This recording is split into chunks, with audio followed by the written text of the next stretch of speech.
G'day, welcome to episode 2. I'm Scott, known as Supercoach Reaper, and today we'll be discussing two premium forwards that have dual position and we'll be deciding which one is better than the other.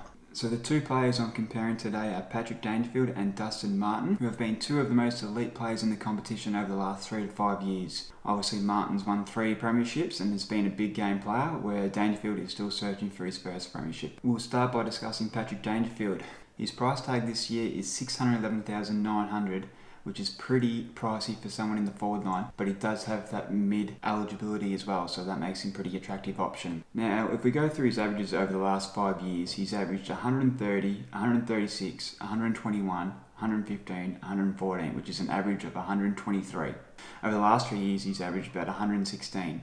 Now, he dropped off last year and only averaged 114 here, which is probably due to him playing more in the forward line and less inside the midfield. I believe this year will change because the addition of Jeremy Cameron in the forward line will give Dangerfield more midfield opportunities. We can see some of his scores from last year, where he scored 170 in round 18, where he kicked 3 goals and only had the 14 disposals. He scored the majority of those points late in the fourth quarter, where he popped up and kicked those goals, so his scoring is more inflated than it probably should be. Also in round 16 and 14 he scored 139 and 132. He also had some big scores here with 146 in round 6 against Brisbane and then 127 in round 7 against Collingwood. So he only averaged 22 disposals last year, and like I said, that's because he played predominantly in the forward line and less in the midfield, which I think will change in 2021. But over the last 3 to 5 years, he has had some monstrous scores and consistent scores as well. 2 years ago in 2019, he had scores of 154, 127, 130, 149, 141, 146, 163. So he does this consistently, which makes him one of the best premium midfielders in the competition. And if we look at his Supercoach scores over the last 3 years, with points per game and the number of times he scores in that region, we can see that he scored 10 times in between 100 and 110 points. 7 times he scored between 110 and 120, 8 times between 120 and 130, and 20 times over 130 plus. Usually when he plays well, he scores massive, and that indicates the 20 times he scored over 130 plus in the last 3 years. So that's a key stat that you should probably be looking at when picking these players inside the forward line. We can also see that he's a pretty durable player. So over the last 10 years, he's only missed 6 games in that period. So he's basically played every game every season. So you can rely on him playing week in, week out.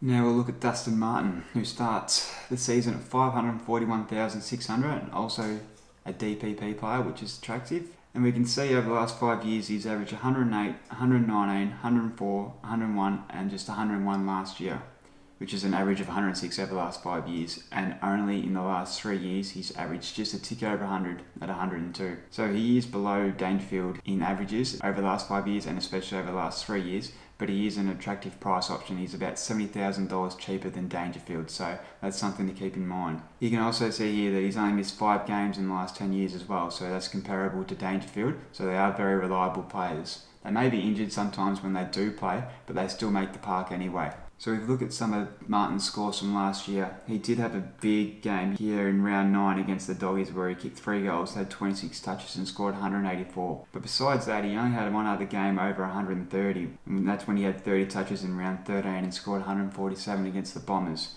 But besides that, it wasn't particularly convincing. He had pretty low scores here, so he had a 54, an 85, a 74 here, he's got a 66.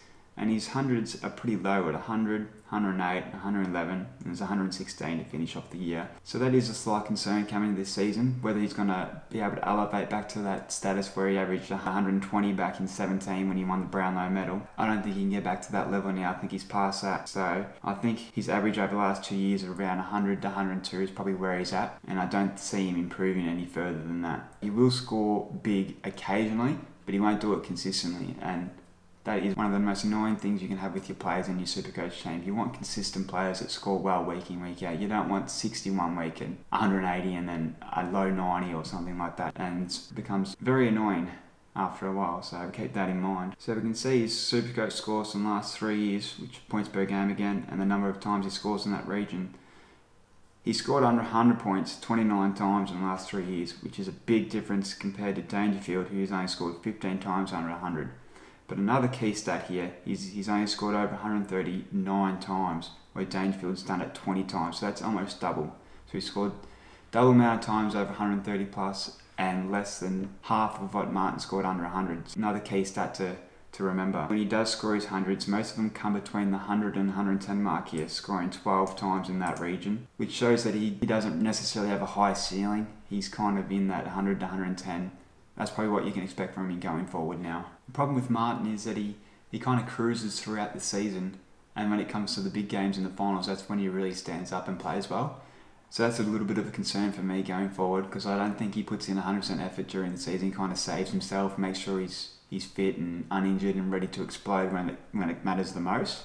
Where I think Dangerfield is always 100% given all, especially when he's playing inside midfield. He's always in and under, getting the hard ball, and he also works hard on the outside with his speed and acceleration as well. So I do think Dangerfield puts in more effort, if that's something you can say.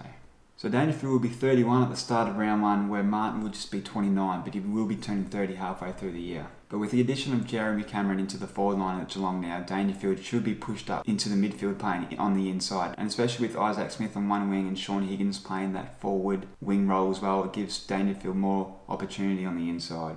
Dangerfield also wins more contested possessions and he tackles twice as much as Martin. Martin may get more disposals by foot and they may average the same amount of disposals, but Dangerfield in the end has more effective disposals, he gets more contested possessions and he does it more consistently. You can also see that they're both big goal kickers as well. So last year, Dustin Martin kicked 15 goals, the year before he kicked 20 and the year before that he kicked 30, where if we look at Dangerfield, he kicked 11, 16 last year, he kicked 25 the year before, 24 the year before that, and he had a 38 year in 2017. So they do average the same amount of goals throughout their career, so you can always bank on them getting some extra points there from hitting the scoreboard. Most people that think that Martin's probably the best player in the competition, where I seem to disagree with that. I think there are some very valid points indicating that Martin probably is the best player in the competition. He's a 3-time premiership player, 2 times Norm Smith medal, and he stands up when it counts the most. But when it comes in terms of Supercoach here, for me, it's probably a no-brainer. If I had the choice of either Danger or Martin, I'd definitely pick Dangerfield.